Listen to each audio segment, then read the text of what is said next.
Hi hello welcome back to ఈ తరం కథలు. ఈరోజు స్టోరీ యాంగ్రీ హస్బెండ్ పార్ట్ 28.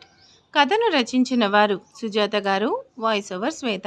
ఇక లేట్ చేయకుండా స్టోరీలోకి వెళ్ళిపోదాం. వెళ్ళే ముందు ప్లీజ్ వీడియోకి చిన్న లైక్ చేయండి, హైప్ ఇవ్వండి. ఓకే, ప్లీజ్ వీడియోకి లైక్ చేయండి, లైక్తో పాటు హైప్ ఇవ్వండి.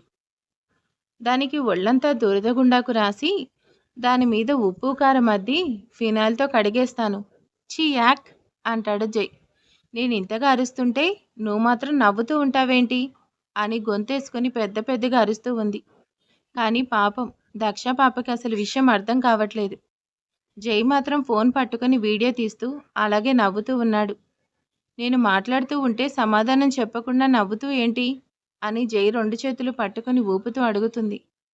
శ్రీవారు మాట్లాడండి అని పెద్దగా అరుస్తూ ఉంది. పాపం జైకి నవ్వాగట్లేదు. పడి పడి నవ్వుతున్నాడు. నేను అడ్డమైన తిట్లు తిడుతుంటే ఏదో జోక్ చెప్పినట్టు పిచ్చి పిచ్చి నవ్వుతావు ఏంటి అని విసుక్కుంటుంది. దక్ష డియర్ దీన్ని ఏమంటారు అని తన మొహంలోకి తొంగి చూస్తూ అడుగుతాడు. హా, ఏమంటారు అంటుంది పెద్దగా. అప్పుడు గుర్తొస్తుంది దక్షకి బెట్ విషయం. అబ్బా అని తల కొట్టుకుంటుంది. సో నువ్వు నాతో మాట్లాడావు, నేను బెట్లో విన్ అయ్యాను. ఇలా ఎలా చేశాను అనుకొని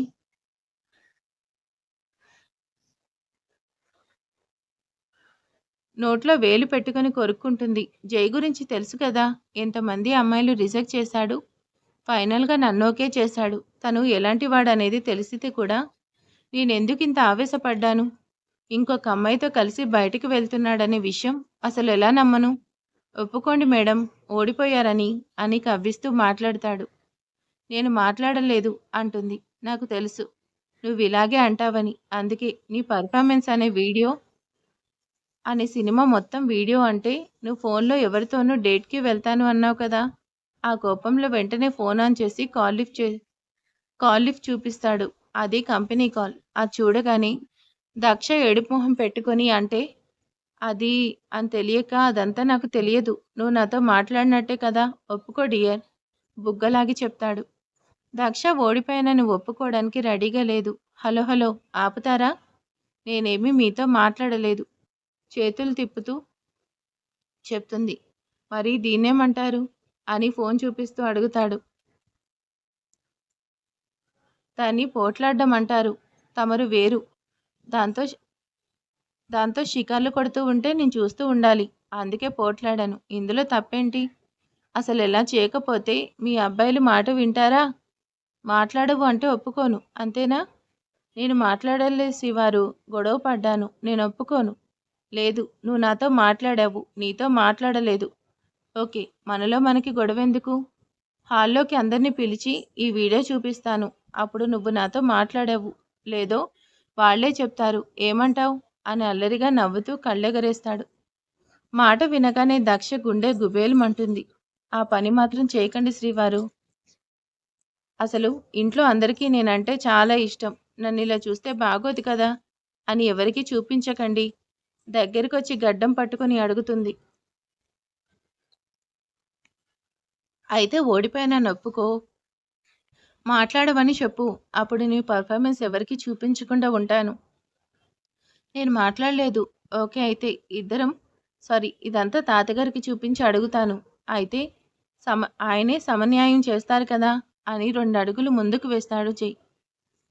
వద్దు అని జై వెళ్లకుండా ఆపి ప్లీజ్ ప్లీజ్ ఎవరికి చూపించకండి అని బ్రతిమలాడుతుంది. అలా చేస్తే మీ దక్ష డియర్ పరువు పోతుంది కదా. అప్పుడు నేను చాలా ఫీల్ అవుతాను. నన్ను అలా చూస్తే మీరు ఇంకా బాధపడతారు. అందుకని చూపించకండి అని బ్రతిమాలే ధోరణిలో చెప్తుంది. అలా అయితే ఎలా. నువ్వు మాట్లాడావు, ఓడిపోయావు అని ఒప్పుకో. లేకపోతే దీన్ని అందరికీ చూపించడానికి వెళ్తాను అంటాడు జై. ఓకే మహాప్రభో, నేను మాట్లాడాను, ఒప్పుకుంటున్నాను. దానికి ఎవరికి చూపించకండి ప్లీజ్. నా పరువు తీయకండి ప్లీజ్. జై దక్ష నడుం చుట్టూ చెయ్యి వేసి దగ్గరికి లాక్కొని ఏంటి, నేను ఎవరితోనైనా డేటుకి వెళ్తే మూసీ నదిలో 300 సార్లు ముంచుతావా తన కళ్ళలోకి చూస్తూ అడిగాడు. అవును మరి, ఈ విశ్వామిత్రుల వారు నాకే సొంతం. వేరే వాళ్ళని రానివ్వను. ఒకవేళ వచ్చినా బ్రతకనివ్వను. మీరు నాకు మాత్రమే కావాలి అని జై ఫేస్‌ని చేతుల్లోకి తీసుకొని ముద్దు పెట్టి మరీ చెప్తుంది.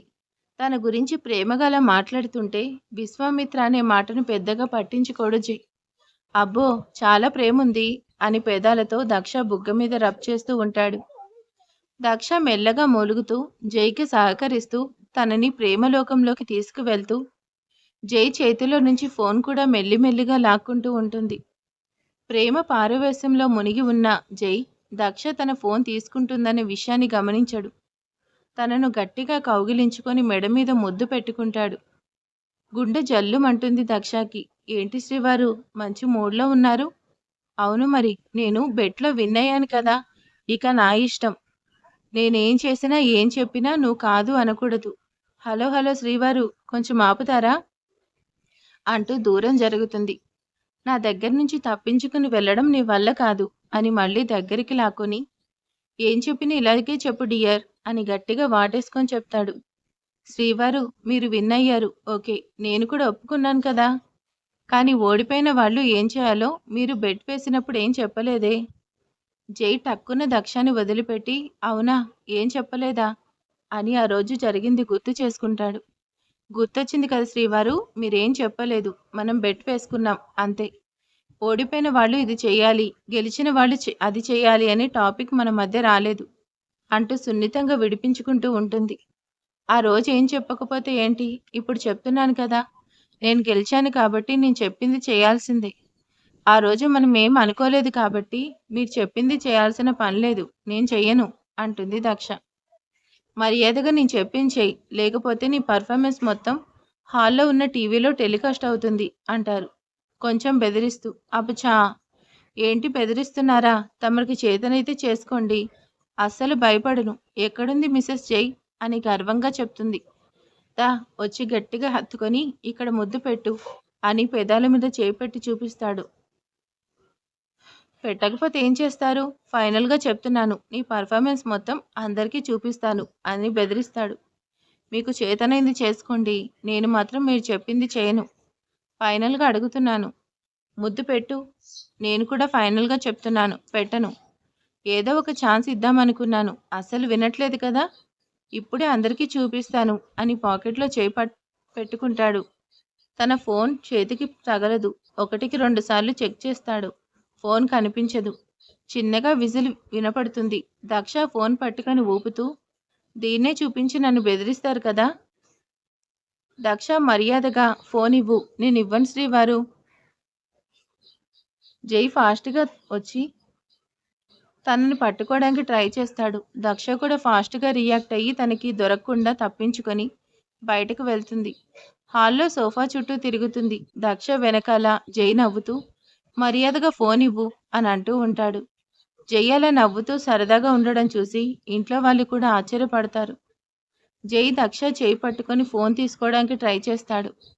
రాఖీ, ఈ ఫోన్ జాగ్రత్తగా ఉంచు అని రాఖీకి విసిరేస్తుంది. రాక్షసి అని దక్షని వదిలి రాఖీ వెంటపడతాడు. రేయ్, మర్యాదగా ఇస్తావా లేదా అంటాడు. సారీ బావా, నేను అక్క పార్టీనే అని గట్టిగా పట్టుకుంటాడు. అరే ఆది, నీ పక్కనున్నాడు కదా, వాణ్ణి పట్టుకో అంటాడు జై.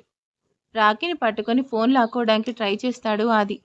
ఇక ఫోన్ ఆది చేతికి వస్తుంది అనుకున్నప్పుడు ఆ ఫోన్ లడ్డు లాక్కొని, వదినా నేను జాగ్రత్త చేస్తాను అంటాడు. లడ్డు చేతిలో నుంచి సౌమ్య లాక్కోవడానికి ట్రై చేస్తుంది వాళ్ళ అన్నయ్యకి ఇవ్వడానికి.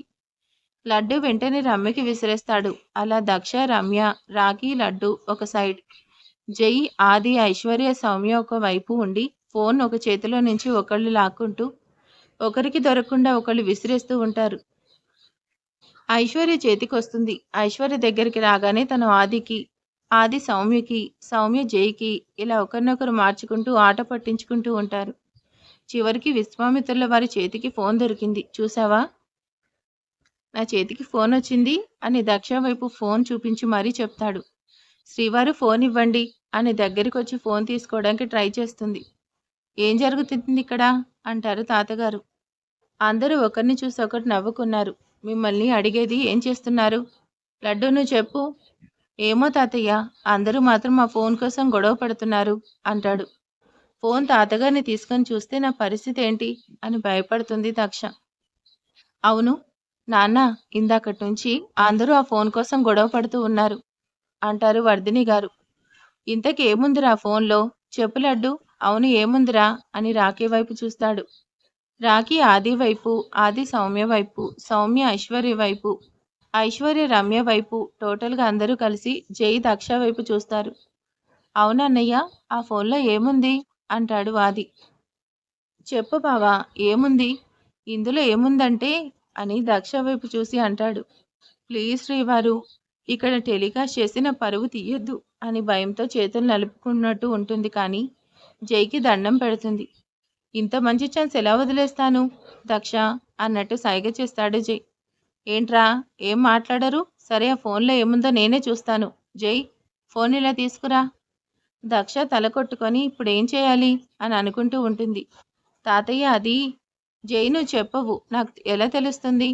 ఆ ఫోన్ నా చేతికివ్వు అంటారు తాతగారు. జై నెమ్మదిగా వచ్చి తాతగారికి ఫోన్ ఇస్తాడు. ఆయన పట్టుకోకముందే జై వదిలేస్తాడు. సో అది కింద పడిపోతుంది.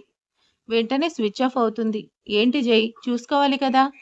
మీరు పట్టుకున్నారని అనుకున్నాను తాతయ్య అని వంగి తన ఫోన్ తీసుకుని ఏమైందో చూస్తాను అని తన రూమ్లోకి వెళ్ళిపోతాడు.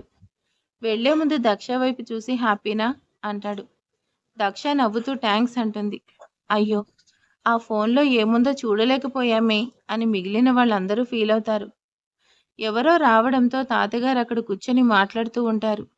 ఎవరి పనుల్లో వాళ్ళు బిజీగా అవుతారు. ఇక దక్ష కూడా గబగబా రూమ్లోకి వెళ్తుంది. అప్పుడు జై సెల్ ఛార్జింగ్ పెడుతూ ఉంటాడు. థ్యాంక్ యూ శ్రీవారు అని వెనుక నుంచి గట్టిగా హత్తుకుంటుంది. మీరందరికీ చూపిస్తారని ఎంత భయం వేసిందో తెలుసా? దక్ష, అది మన ఇద్దరికీ స్వీట్ మెమరీ. దానిని అందరికీ ఎందుకు చూపిస్తాను? అలా ఎప్పటికీ చేయను. అలా చేస్తే వాళ్ళు ముందు నువ్వు తక్కువ అయిపోతావు.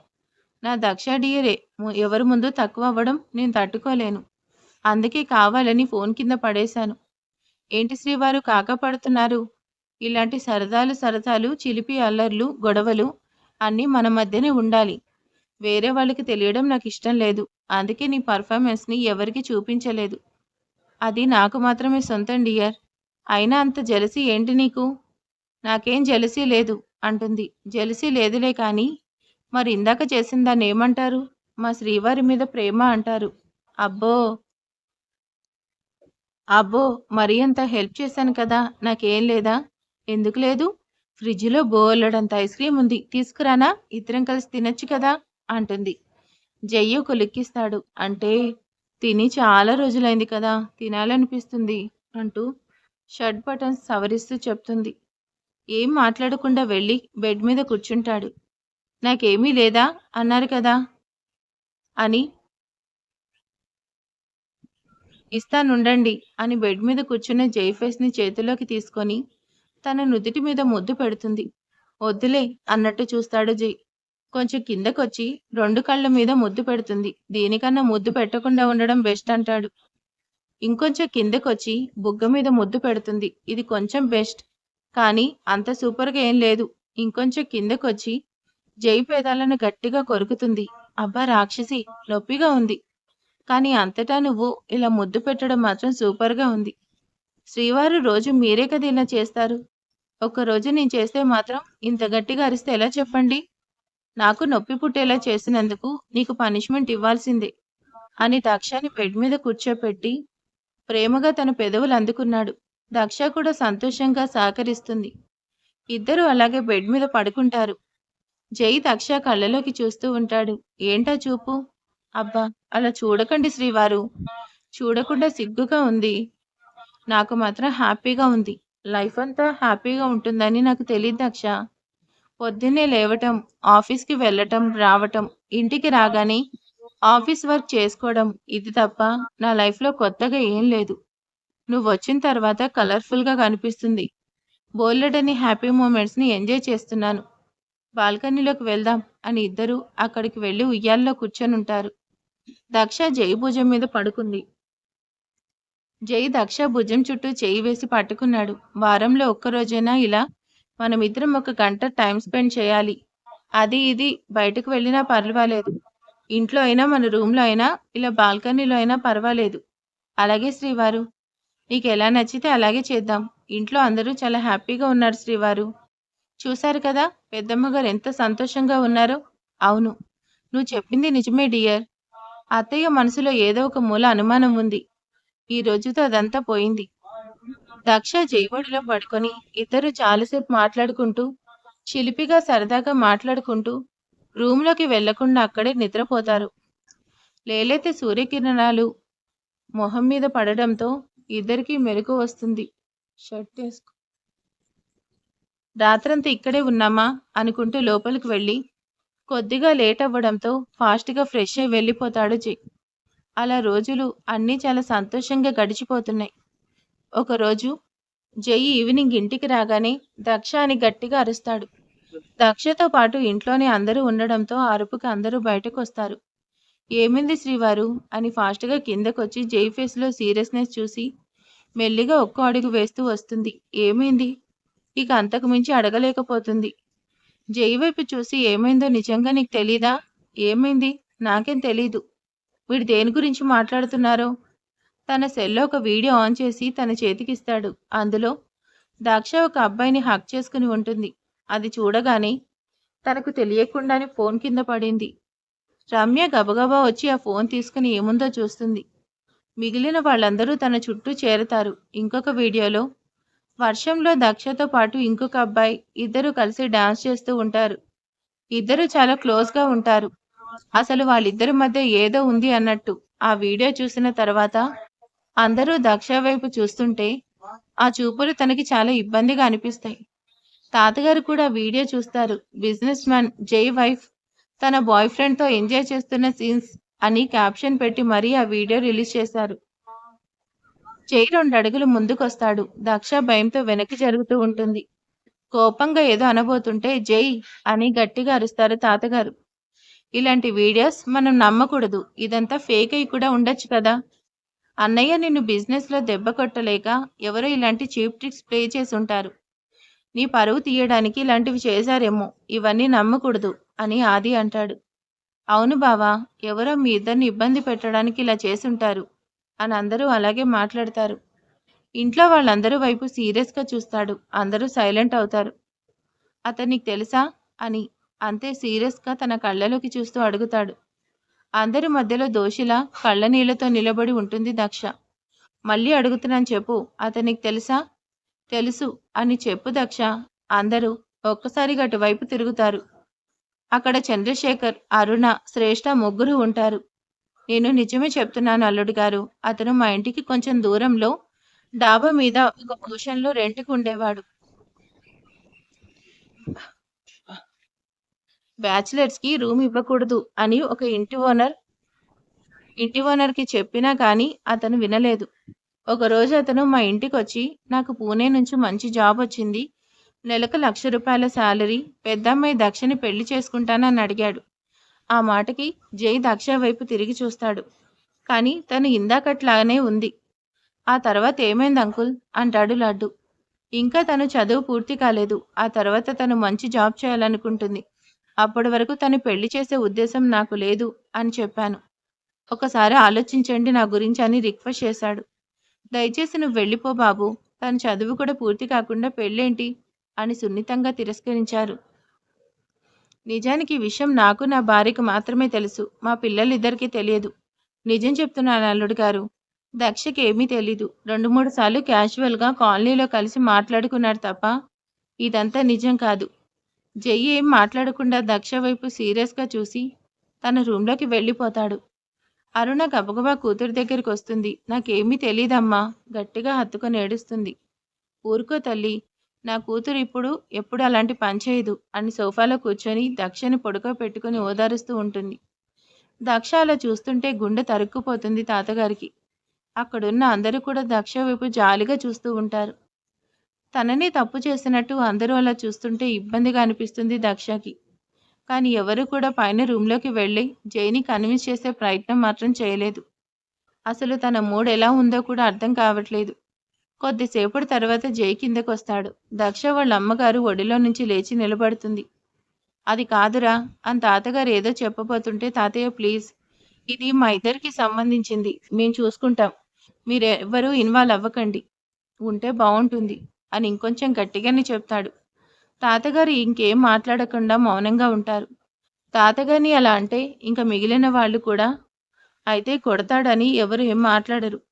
చంద్రశేఖర్‌కి కూడా మాట్లాడాలని ఉన్నా ఏం అనలేకపోయాడు. దక్షకి దగ్గరగా వస్తాడు. అరుణగారు దూరంగా వెళ్ళిపోతారు ఏం మాట్లాడకుండా. తన కళ్ళలోకి చూస్తాడు. అని దక్ష ఏదో మాట్లాడకపోయేసరికి ఇక ఆపు అని చెయ్యి చూపిస్తాడు. దక్ష సైలెంట్‌గా ఉంటుంది. నిజంగా అతను నీకు తెలుసా? అని ఇందాకటి నుంచి అడుగుతున్నాను. వాళ్ళందరూ చెప్పడం కాదు. నువ్వు చెప్పు అంటాడు. హా! తెలుసు. ఎలా తెలుసు? ఒకే కాలనీలో ఉంటాం కదా! అలా తెలుసు. అంతే. అంతకు మించి ఇంకేం తెలీదు. ఓకే అని చెప్పి అంతా సీరియస్‌గా కార్ స్టార్ట్ చేసుకొని బయటికి వెళ్తాడు. అక్కడ ఉన్న వాళ్ళందరికీ మైండ్ బ్లాక్ అవుతుంది. ఇదేంటి? ఏం మాట్లాడకుండా వెళ్తాడు? అసలు జై మనసులో ఏముందో, తనేమనుకుంటున్నాడో అనే విషయం దక్షకి కూడా అర్థం కాలేదు. అసలక్కడ ఎవరు ఏం మాట్లాడాలో అర్థం కాక ఒకరినొకరు చూసుకుంటూ దక్షకి ధైర్యం చెప్పడానికి ప్రయత్నిస్తారు. కానీ అంత మధ్య మధ్య ఉండడానికి ఇష్టపడక గబగబా పైకి వెళ్తుంది. ఇదేంటి ఇంత ఫాస్ట్‌గా వెళ్తుందని రాకీ, ఆది కూడా పరిగెత్తారు. దక్ష తన రూమ్‌లోకి వెళ్ళకుండా ముందు వైపు ఉన్న సోఫాలో కూర్చుంది. హమ్మయ్య! అనుకుంటారు ఇద్దరు. అక్కా అంటాడు రాకీ. మనం తర్వాత మాట్లాడుకుందాం అంటుంది. ఇక చేసేది లేక ఇద్దరు కిందకి వెళ్తారు. ఇప్పుడు జై ఎలాంటి నిర్ణయం తీసుకుంటాడు? తాతగారికి చాలా భయంగా ఉంది. పెద్ద బిజినెస్ ఫ్యామిలీ కాబట్టి ఇక వీడియో చూసిన వాళ్ళందరూ ఫోన్ చేస్తూ ఉంటారు. పైగా ఫంక్షన్‌లో నా మనవరాలని శ్రీనివాసరావు గొప్పగా అందరికీ పరిచయం చేశాడు కదా! ఇప్పుడు ఫోన్ చేసి మరీ ఇదంతా ఏంటని అడుగుతూ ఉంటారు. ఫోన్‌లో అందరూ అడిగే ప్రశ్నలకు సమాధానం చెప్పలేక ఫోన్ ఆఫ్ చేస్తారు శ్రీనివాసరావు గారు. రామచంద్ర గారు కూడా ఆ వీడియో చూస్తారు. వాళ్ళ ఫ్యామిలీ పరువు పోతుందని సంతోషపడ్డాడు కానీ, దక్ష గురించి అందరూ పెట్టిన కామెంట్స్ చూస్తుంటే ఎందుకో తెలీదు. ఆయనకి చాలా బాధగా అనిపిస్తుంది. పాపం చాలా మంచి పిల్ల. ఇలా అయిందే అని చాలా బాధపడతాడు కూడా. కానీ ఫోన్ మాత్రం చేయడు. అందరూ సోఫాలో కూర్చుంటారు. తాతగారు మాత్రం అటు ఇటు తిరుగుతూ ఉంటారు. ఎవరికి ఏం మాట్లాడాలో అర్థం కావట్లేదు. అరుణ్ గారు కూడా దక్ష దగ్గరికి వెళ్తే, "నువ్వు కూడా వెళ్ళిపోమ్మా ఇక్కడి నుంచి" అని పంపిస్తుంది దక్ష. రూమ్‌లో కూడా వెళ్ళకుండా అక్కడే కూర్చొని ఆలోచిస్తుంది. మరిక ఆ తర్వాత ఏం జరగబోతుంది? ఏంటి అనేది నెక్స్ట్ పార్ట్‌లో చూద్దాం. అసలేం జరుగుంటుంది? జై ఎందుకు కోపంగా వెళ్ళిపోయాడో ఇక నెక్స్ట్ పార్ట్‌లో చూద్దాం. మీరేమనుకుంటున్నారో కామెంట్ చేసేయండి. Thank you for watching.